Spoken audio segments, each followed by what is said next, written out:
Okey, baik. Assalamualaikum warahmatullahi wabarakatuh. So, hari ni cikgu nak buat penerangan tentang bab 5 iaitu hidupan liar di Malaysia. Jadi, cikgu ambil bahan-bahan cikgu ni cikgu ambil daripada buku teks sendirilah. Cuma cikgu akan kupaskan sedikit demi sedikit. Baik. So, yang pertama, apakah hidupan liar? Okey. Hidupan liar yang terdapat di negara kita ni apa benda? Apa kegunaan hidupan liar?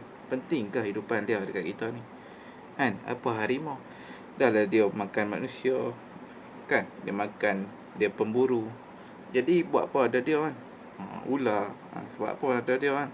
So di sini kita akan tahulah apa kepentingan hidupan liar di Malaysia. Baik, sebelum tu kita akan tengok dulu apakah yang dimaksudkan dengan hidupan liar. Hidupan liar adalah spesies haiwan liar atau burung liar, sama ada yang dilindungi sepenuhnya atau dilindungi sepenuhnya atau yang dilindungi. Maksudnya tu di bawah jagaan zoo ke, ataupun di bawah warta hutan simpan ke. Itu maksud dia. Okey, baik. Jadi dekat sini cikgu nak terangkan, okey, vertebrata atau invertebrata. Baik, vertebrata merujuk kepada haiwan yang mempunyai tulang belakang. Okey, seperti ikan, burung, reptilia, amfibia dan mamalia lah.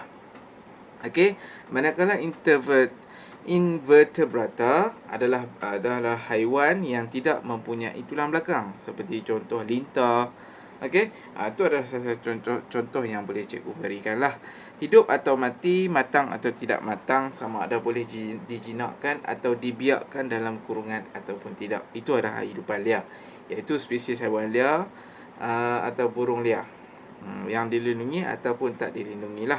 Okey, maksudnya kena ada lesen. Setengah haiwan kena ada lesen untuk kita belah. Tak boleh diburu. Okey.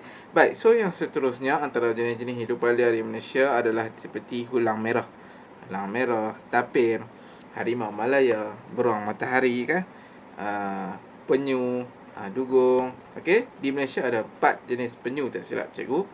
Okey, antara salah satunya penyu belimbing lah. Ada daripada 4 tu. Okey, baik. Cikgu nak teruskan kepada kepentingan hidupan liar di Malaysia.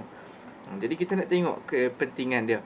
Kepentingan yang pertama adalah keseimbangan ekosistem. Ekosistem ni apa benda? Okey, ekosistem amat penting bagi meneruskan kelangsungan hidup. Sama ada haiwan ataupun tumbuh-tumbuhan. Mereka ini saling berkait. Okey, haiwan dia akan duduk di mana? Takkan dia duduk di rumah flat. Hidupan liar ni dia akan duduk di kawasan tempat tinggal adalah, iaitu di hutan-hutan. Okey, baik. Hidupan liar ada sebagai daripada komponen siratan makanan, iaitu kita akan tengok sekali arastrofik. Okey, gangguan daripada mana-mana organisme ni akan menyebabkan aliran tenaga tu terputuslah. Okey, baja organik hasil daripada penguraian tinja. Apa maksud tinja? Iaitu najis haiwan lah. Dapat membekalkan nutrien kepada tanah. Tanah tu jadi lagi subur, dapat mampu menahan kandungan air. Okey, baik. Okey, so yang seterusnya, ini adalah arastrofik, iaitu aliran tenaga lah. Okey, kita boleh nampak pengguna tertier, pengguna sekunder, pengguna primer dan pengeluar. Siapa pengeluar ni? Tumbuh-tumbuhan lah, organisme yang boleh menghasilkan makanan sendiri. Selalunya tumbuh-tumbuhan lah, mereka hasilkan makanan mereka sendiri. Dia terima fotosintesis. Baik, pengguna primer ni haiwan omnivore dan herbivore yang memakan organisme lain. Contohnya seperti belalang. Okey, baik. Yang seterusnya pengguna sekunder ni seperti burung, katak. Okey, yang tertier ni yang paling orang kata bahayalah, tapi dia tak banyak. Okey, iaitu haiwan karnivor sekunder yang memakan haiwan lain lah. Dia tak makan tumbuh-tumbuhan. Okey, baik. So yang seterusnya, selain daripada keseimbangan ekosistem, hidupan liar ni penting untuk ekopelancongan. Sebab apa? Pelancongan yang berasaskan sumber dan pemeliharaan alam semula jadi. Jadi kita kalau kita pergi melancong, kita akan pergi, salah satunya kita akan pergi zoo lah. Kalau yang ada anak kecil, sebab apa pergi zoo? Sebab kita dapat lihat haiwan-haiwan, kan? Bukannya kita dapat lihat gajah, boleh boleh berjalan macam kucing ni. Kucing lainlah banyak. Gajah. Tiap hari tengok gajah. Jenuh. Rumah kita hancur. Okey, baik. Jadi di situ kita dapat lihatlah sama ada di Taman Negara atau kita dapat menunggang gajah di Pulau Gandah, Pahang, Kuala Gandah, Pahang, melihat orang hutan di Taman Negara Sepiluk, Sabah. Okey, baik. Jadi dekat sini yang seterusnya, ekopelancongan ni mampu mendidik masyarakat. Okey. Poin yang kedua, okey, kepentingan hidupan liar ni, yang kedua ekopelancongan. Di bawah ekopelancongan ni dia mampu mendidik. Selain kita melancong, dia mampu mendidik masyarakat tentang usaha pemeliharaan hidupan liar. Sebab apa kita kena memelihara ni? Sebab generasi yang akan datang perlu untuk kita tunjukkan kan. Macam tapir ni tak banyak dah penyu. Kalau di Pulau Pinang kita ada di Monkey Beach lah. Okey, apa yang dimaksudkan konservasi? Konservasi adalah pemeliharaan atau penjagaan hidupan liar secara sistematik. Maksudnya dia ada cara tempoh makan, tempoh penjagaan, tempoh ubat-ubatan, lebih kurang lebih itulah. Okey. Baik, so yang seterusnya dia membuka peluang kepada penduduk tempatan. Jadi macam contohnya kita nak jadi pemandu pelancong kan. Kita nak buat pelancong, kita nak cerita kan di takkan kita nak bawa, kita nak senyap ya. Okey, ni buaya habis. Memang kita tahu buaya, tapi buaya jenis apa? Kita tak tahu yang tu. Okey. Jadi baik. So yang seterusnya, yang ketiga, kepentingan hidupan liar ni adalah untuk pendidikan. Okey. Dia lebih kepada pendidikan. Okey. Pendidikan amat penting. Okey, untuk kita beri kesedaran. Yang pertama kita buat R&D lah. Sebab apa kita nak buat R&D, iaitu Research and Development. Iaitu kita nak menubuhkan pusat-pusat pembiakan supaya tak terancam. Bila kita buat R&D ni, kita akan wujudkan satu tempat yang selesa untuk haiwan-haiwan ni duduk. Kan? Okey, sebab apa kena buat R&D ni? Sekejap lagi kita akan tengok kesan dia pula. Baik. Jadi kita akan menyediakan kemudahan PDP, pengajaran dan pembelajaran berkenaan hidupan liar. Dan yang seterusnya menjalinkan hubungan kerjasama antara NGO yang lain. Baik. Jadi yang kedua, yang di bawah pendidikan ni, turut ada, selain R&D, turut ada melestarikan alam sekitar. Contohnya kita buat penanaman semula, kita menggalakkan inovasi, penggunaan teknologi mesra alam. Contohnya kita gantikan minyak dengan menggunakan bateri. Kan? Contohlah. Okey. Baik. Yang ketiga, mengekalkan dan melindungi biodiversity negara.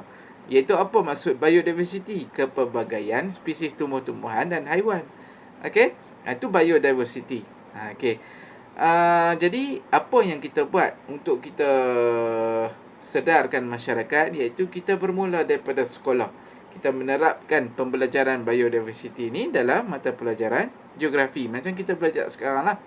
Okey. Baik, aktiviti seperti menanam pokok bakau, kempen menanam pokok bakau, banyak yang dilakukan oleh NGO. Okey. Bila kita potong pokok bakau, dia banyak memberi kesan kepada hidupan liar. Okey, terutamanya spesies hidupan liar laut lah. Okey. Baik, yang seterusnya 5.3. Yang ni kita akan masuk kegiatan manusia. Bila kita rakus dalam melakukan sesuatu, maka akan timbullah perkara yang negatif. Okey, manusia ni sifat dia tamak. Tak pernah bersyukur. Jadi kita ni perlu terapkan sikap bersyukur. Jadi pelibatan manusia ni banyak berlaku dari segi kegiatan pembalakan. Bila banyak sangat pembalakan, akan berlaku kemusnahan habitat dia, habitat flora dan fauna.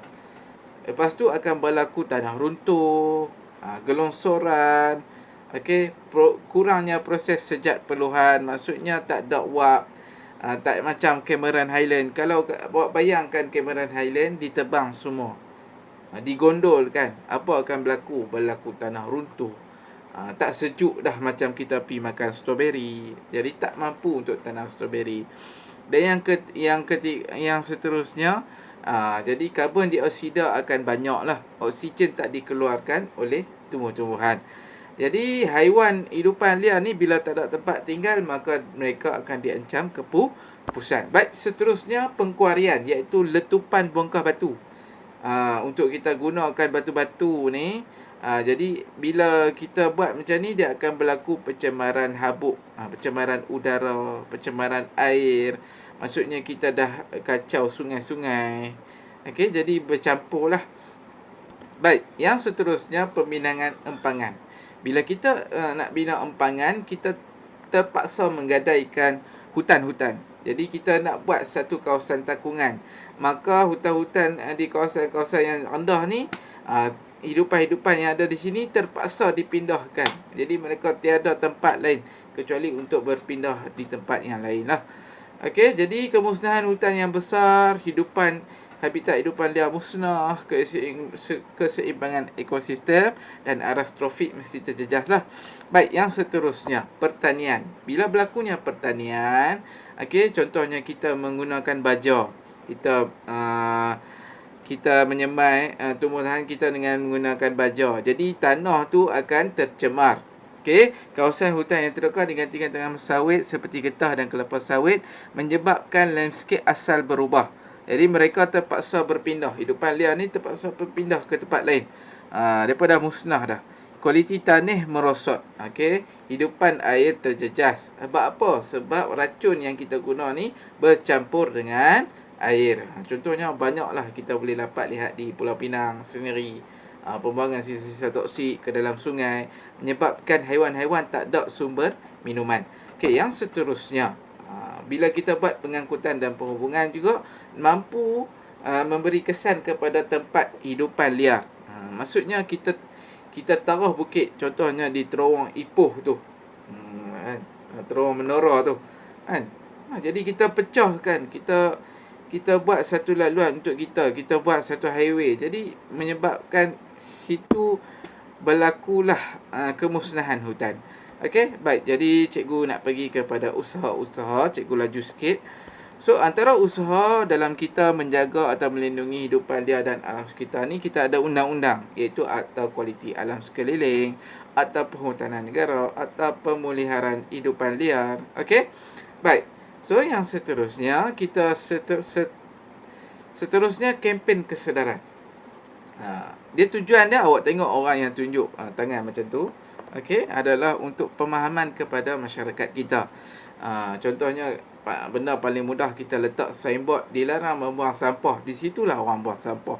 Jadi apa kita buat? Kita buat kempen Save the Day. Kita buat Earth Hour. Maksudnya kita tutup dalam masa sejam, tutup lampu, semua orang kena tutup lampu. Okey, menyelamatkan penyu dan harimau di Malaysia, memberi kesedaran kepada masyarakat. Okey. Baik. So, yang ketiga, kita buat pusat konservasi dari taman negara. Maksudnya kita buat pusat menyimpan ataupun kita buat satu pusat untuk kita menjaga haiwan-haiwan ni, dan juga kita mewartakan taman negara. Maksudnya taman negara ni, so orang tak boleh buat aktiviti pembalakan, orang tak boleh memburu secara haram, kena ada permit. Jadi di situlah kita dapat menjaga hidupan liar dan alam sekitar.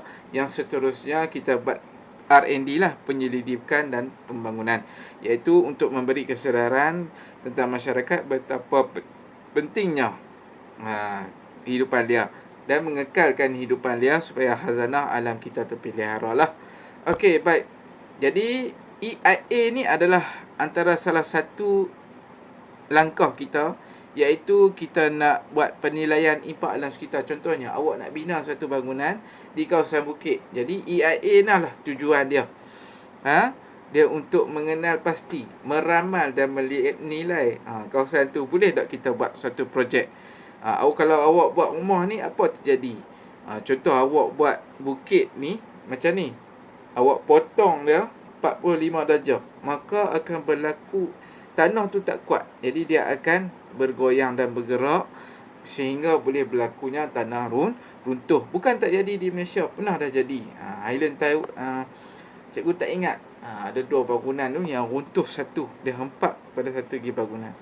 Jadi benda-benda ni dah berlaku. Okey, yang terakhir adalah pendidikan alam Kedua terakhir adalah pendidikan alam sekitar lah. Maksudnya kita di sekolah kita terapkan subjek geografi ini untuk pemahaman pelajar lah. Okey, yang terakhir adalah pewartaan hutan simpan. Jadi itu saja pada cikgu. Jangan lupa like dan subscribe. Assalamualaikum warahmatullahi wabarakatuh.